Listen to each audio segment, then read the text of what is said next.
पौराणिक महाभारत में कौरवों ने रचा चक्रव्यूह। उस चक्रव्यूह को नहीं तोड़ पाया पांडवों का अभिमन्यु। लेकिन आज के महाभारत में बिहार में सियासी चक्रव्यूह को पांडवों ने रचा है।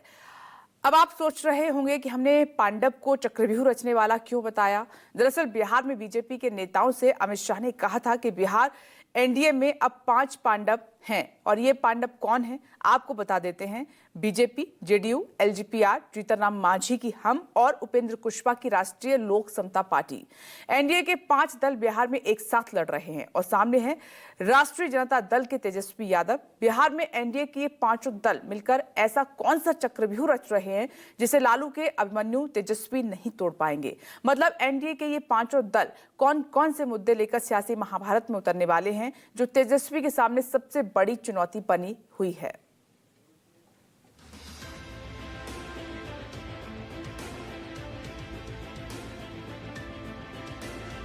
आने वाले समय में एनडीए 5 पांडव के तरह कैसे आगे बढ़े। 2025 का चुनाव जो है वो सबसे बड़ी हमारे लिए जो है वो लक्ष्य है।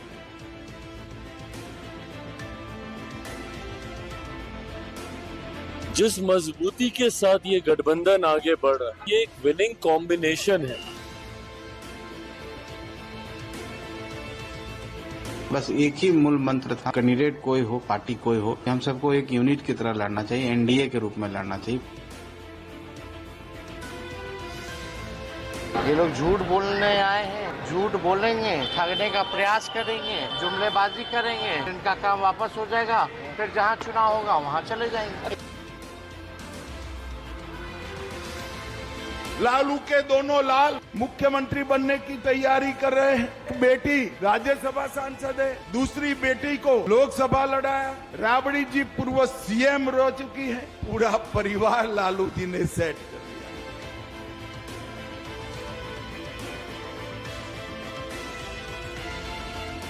गृह मंत्री अमित शाह 2 दिन के दौरे पर बिहार गए और चुनाव का बिगुल फूंकाए। बिहार में एनडीए के घटक दलों का विजय मंत्र भी दे आए। ऐसा मंत्र जिसमें एनडीए के सहयोगी दल पांडवों की तरह मिलकर चुनाव लड़ेंगे और जीत का रास्ता तय कर सकेंगे। यानी अब विधानसभा चुनाव के लिए बिहार में सियासी महाभारत शुरू होने वाली है, जिसमें सियासत के सारे महारथी एक अकेले महारथी से लड़ रहे हैं। ये कलयुग की सियासी महाभारत है। पौराणिक महाभारत में अभिमन्यु को कौरवों ने घेरा था। कलयुग के सियासी महाभारत में पांडव अभिमन्यु को घेर रहे हैं। पौराणिक महाभारत में कौरवों ने चक्रव्यूह रचा था। कलयुग के महाभारत में पांडव चक्रव्यूह रच रहे हैं। बिहार विधानसभा में जीत पक्की करने के लिए एनडीए के सहयोगी दल इसी रणनीति के साथ तैयार है और जीत का ये मंत्र उन्हें गृह मंत्री अमित शाह ने दिया है। बीजेपी बिहार में इस बार एनडीए के तौर पर चुनाव लड़ने की तैयारी में है, जिसमें एक तरफ एनडीए तो दूसरी तरफ इंडिया ब्लॉक है। बिहार में इंडिया ब्लॉक की अगुवाई तेजस्वी यादव कर रहे हैं। जाहिर है सारे महारथी मिलकर अब तेजस्वी यादव की राह रोकने की तैयारी में है। इसलिए ऐसा चक्रव्यूह रचा जा रहा है जिसमें तेजस्वी यादव अभिमन्यु की तरह फंस कर रह जाए। जो अभी हमारा एनडीए कार्यकर्ता सम्मेलन हुआ उस पर भी चर्चा हुई और सब लोगों ने फैसला लिया कि चूंकि एनडीए का कार्यकर्ता सम्मेलन बहुत ही सफल रहा है, इसलिए अब हम इसको विधानसभा स्तर पर एनडीए का कार्यकर्ता सम्मेलन करेंगे। इस पर भी बृहद चर्चा हुई। तो आने वाले समय में एनडीए 5 पांडव के तरह कैसे आगे बढ़े। सभी लोगों का जो है आपस में यही विचार था कि सीट हम लोग मायने नहीं रखता है, हमारा मायने रखता है कि 2025 का चुनाव जो है वो सबसे बड़ी हमारे लिए जो है वो लक्ष्य है। बस एक ही मूल मंत्र था माननीय गृह मंत्री जी का कि हम सबको एक यूनिट की तरह लड़ना चाहिए, एनडीए के रूप में लड़ना चाहिए। कोई पार्टी इंडिविजुअल ना हो करके एक एनडीए की तरह। और सारे कार्यकर्ता जो हमारे रूट लेवल पर हैं, जो बूथ स्तर पर हैं, वो सारे कार्यकर्ता एनडीए के कार्यकर्ता के रूप में रहें और कैंडिडेट कोई हो, पार्टी कोई हो, सब मिलकर के हम लोग कैसे ज्यादा सीट जीतें, इस पर विचार होनी चाहिए। रविवार को गृह मंत्री अमित शाह ने सीएम आवास पर बिहार में एनडीए के घटक दल के नेताओं के साथ बैठक की थी। इसी बैठक में नीतीश कुमार, सम्राट चौधरी, चिराग पासवान, उपेंद्र कुशवाहा और केंद्रीय मंत्री जीतनराम मांझी मौजूद थे। 5 दल के नेताओं को एकजुट होकर चुनाव लड़ने की नसीहत गृह मंत्री ने दी। अब बिहार में दूसरी तरफ आरजेडी और उसके सहयोगी कांग्रेस है। इंडिया ब्लॉक की तरफ से तेजस्वी यादव अगुवाई कर रहे हैं। ऐसे में साफ है कि एनडीए के 5 दलों यानी पांडवों के निशाने पर तेजस्वी यादव होंगे, क्योंकि इंडिया ब्लॉक के अंदर बिहार में आरजेडी ही मजबूत स्थिति में है, जिसे पीछे धकेलने के लिए तेजस्वी के सियासी रक्त को रोकना जरूरी है। जिस मजबूती के साथ ये गठबंधन आगे बढ़ रहा है, ये अपने में दर्शाता है कि ना सिर्फ हैंड एंड ग्लव्स की तरह हम लोग काम कर रहे हैं, बल्कि अपने में ये एक विनिंग कॉम्बिनेशन है, जो इस बार बिहार में एक ऐतिहासिक जीत दर्ज करेगा। दूसरी तरफ विपक्ष में जिस तरीके से वर्चस्व की लड़ाई देखने को मिल रही है, जिस तरीके से महत्वाकांक्षाओं के लिए 2 घटक दल आपस में एक दूसरे के सामने ही दिख रहे हैं, ना वो लोग चेहरा तय कर पा रहे हैं, ना वो लोग गठबंधन का स्वरूप तय कर पा रहे हैं। राजद कांग्रेस में जिस तरीके से दरारें देखने को मिल रही हैं, ये दर्शाता है कि एक तरफ बिखरा हुआ विपक्ष और दूसरी तरफ मजबूत एनडीए। एनडीए मजबूत और महागठबंधन में फूट, इस तरह की बातें चिराग पासवान की तरफ से कही गई।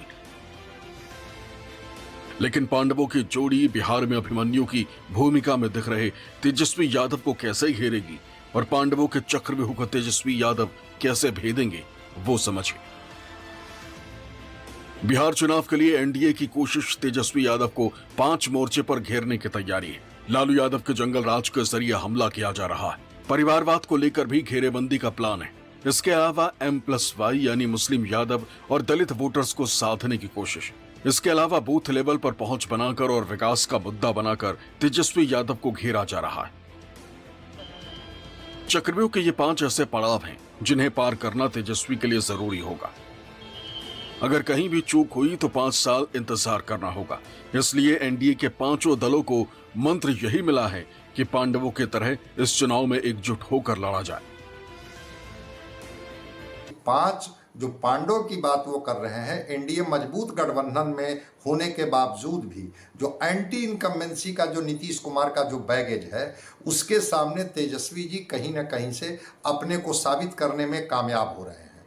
अब रह गई बात कि क्या बिहार जो सबसे बड़ा युवा प्रदेश है इस देश में, क्या बिहार की महिलाएं जो झारखंड में जिस तरह से रिफ्लेक्शन हुआ, क्या बिहार में भी वो माई बहन योजना और युवाओं को नौकरी और रोजगार के मुद्दे कनेक्ट करेंगे? अगर करेंगे तो निश्चित रूप से तेजस्वी जी इन पर भारी पड़ेंगे। कलयुग के सियासी महाभारत, लालू के जंगल राज का चक्रव्यूह। बिहार में बीजेपी और उसके सहयोगी दल आरजेडी को जंगल राज के नाम पर लगातार घेर रहे हैं। रविवार को गोपालगंज की जनसभा को संबोधित करते हुए भी गृह मंत्री अमित शाह ने इसी मुद्दे पर आरजेडी पर करारा प्रहार किया। आने वाले 90 से 2005 तक क्या किया लालू यादव की सरकार ने? हत्या, अपहरण, फिरौती, डकैती और लूटपाट का एक इंडस्ट्री यहां पर चलाया, जिसने बिहार को बर्बाद करने का जातीय नरसंहार चले, सत्ता पोषित भ्रष्टाचार चला और पूरे बिहार में चारा घोटाला कर बिहार को देश और दुनिया में बदनाम करने का काम लालू प्रसाद यादव की सरकार ने किया। लालू रबड़ी की सरकार को बिहार के इतिहास में हमेशा के लिए जंगल राज के रूप में जाना जाएगा। लालू सरकार के 15 साल को लेकर बीजेपी और उसके सहयोगी दल जंगल राज पर घेराबंदी करते रहे। इस बार भी इस मुद्दे को फिर से उठाया जा रहा है और इसके पीछे एक खास वजह भी है। दरअसल बिहार चुनाव आयोग के एक आंकड़े के मुताबिक इस बार 40% ऐसे वोटर्स हैं जिन्होंने जंगल राज को नहीं देखा। वो जंगल राज को एक सियासी तंज भर समझते हैं। ऐसे में बीजेपी और उसकी सहयोगी पार्टियां 1990 से लेकर 2005 तक के कार्यकाल को याद कराकर जंगल राज को बताना चाहते हैं, ताकि एक बड़े वोट बैंक को अपने पाले में किया जा सके। जंगल राज का जिक्र करके बताया जा रहा है कि आरजेडी सरकार के कार्यकाल में किस तरह से बिहार में अपराध का बोलबाला था। ताकि इस युवा वर्ग के वोटर को अपने पक्ष में किया जा सके। तेजस्वी यादव के लिए जंगल राज की काट ढूंढना जरूरी है। जब चुनाव आता है तो बड़ी बड़ी घोषणाएं जो है लोग करते हैं, लेकिन चुनाव के बाद जो है जुमला हो जाता है। अब जितना पैसा अगर कह रहे कितना दिया मोदी जी ने, तो बताओ ना कहाँ कहाँ दिया, कौन से सेक्टर में दिया, कितना कितना दिया, उसका थोड़ा विवरणी जो है लोगों को बताना चाहिए डिटेल में। तो जब चुनाव आता है तो केवल घोषणा करते हैं, लेकिन 20 साल में इन्होंने क्या काम किया उसकी गिनती इन्होंने नहीं बताई। और लालू जी को तो गाली देना लोगों का फैशन है, उससे कोई फर्क पड़ने वाला नहीं है। ये लोग झूठ बोलने आए हैं, झूठ बोलेंगे, ठगने का प्रयास करेंगे, जुमलेबाजी करेंगे, फिर इनका काम वापस हो जाएगा, फिर जहां चुनाव होगा वहां चले जाएंगे। इतना कह देने भर से काम नहीं चलने वाला। तेजस्वी यादव भी इस बात को अच्छी तरह समझते हैं। इसलिए हालिया दिनों में बिहार में हुई आपराधिक घटनाओं पर तेजस्वी यादव सुशासन पर सवाल उठाते रहे। पटना से अमित ओझा के साथ ब्यूरो रिपोर्ट, न्यूज़ 24।